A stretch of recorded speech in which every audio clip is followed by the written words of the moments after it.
Well, hello and welcome to Bowtie Life, where we talk mostly about life in the garden. And once again, we're coming to the subject of God in the garden. And occasionally, as I'm walking through and tending to the gardens, things come to me about what we learn in the garden about our walk with faith with God. And I am a Christian, and I believe that in God, and I believe his son came to earth and died for our sins. And I think that's very important in my life. And this video is going to be a little bit different. This is actually a presentation that I made for communion service today at church. And it is Sunday, and it was a God in the Garden episode. I actually presented it before the church because I'm actually teaching a class on God in the Garden coming up in a few weeks. And I wanted to give people a small taste of that, but rather than being just a shameless plug for my class, I also wanted to lead people's minds in the appropriate memory that we should be focused on during a communion service.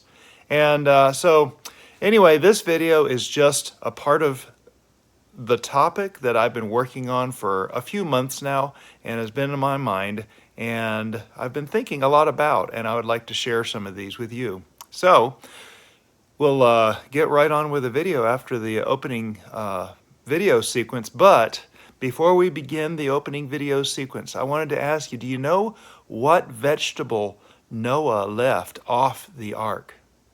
What vegetable did Noah leave off the ark? Leeks. Leeks. Hi, I'm Bowtie Dave.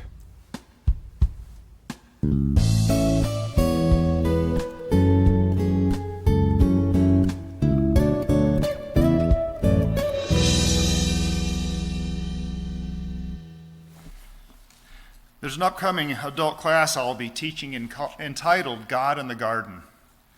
At first you might think of Jesus in the Garden of Gethsemane, but that's not the garden I'm talking about. The title refers to a garden much closer to home, the garden you may have in your own yard. Many of you know that I've committed a surprising amount of space in our quarter-acre property to growing food for us and flowers to feed the bees and other insects when they're not pollinating the crops. As I tend to those gardens, I find analogies that reinforce the things I've learned in my walk of faith. That is what the God in the Garden class is about. Rather than making this a shameless plug for the class, this is a reminder of what it takes for us to live as God's people today and what brings us to our weekly memorial.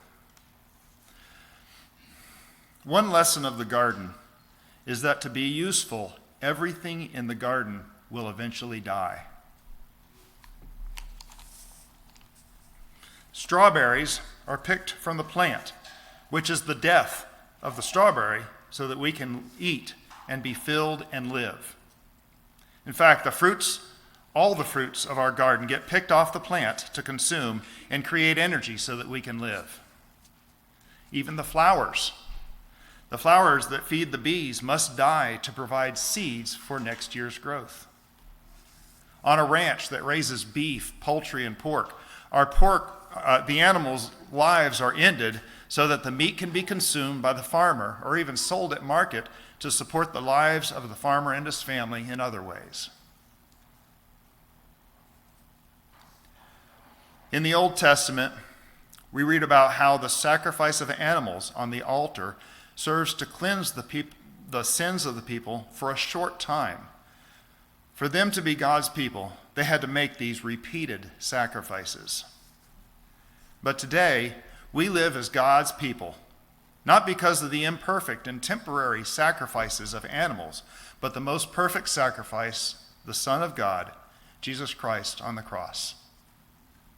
2 Corinthians 5:15 says, Jesus died for all people, so that those who live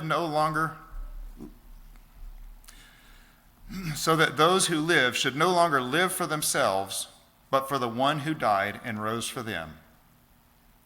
With a thought that began with a strawberry, we renew our commitment to Christ's perfect sacrifice, remembering his ultimate gift of body and blood to make us children of God forever. So I hope you enjoyed this next segment in the God in the Garden series. And if you have subscribed to this channel, I appreciate it. You're my heroes, and you've helped grow the community. If you have not yet subscribed, please subscribe to the channel so you don't miss any more of these small episodes of God in the Garden.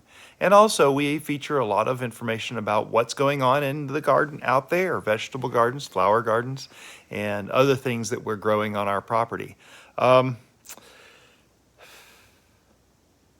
you thought this was informational, educational, inspirational, or just entertaining, please click the thumbs up on this video and share it on your social media with fellow Christians, friends that might be interested in hearing about God in the garden or hearing about some of the other adventures that we get to out in the garden. Y'all have a blessed day.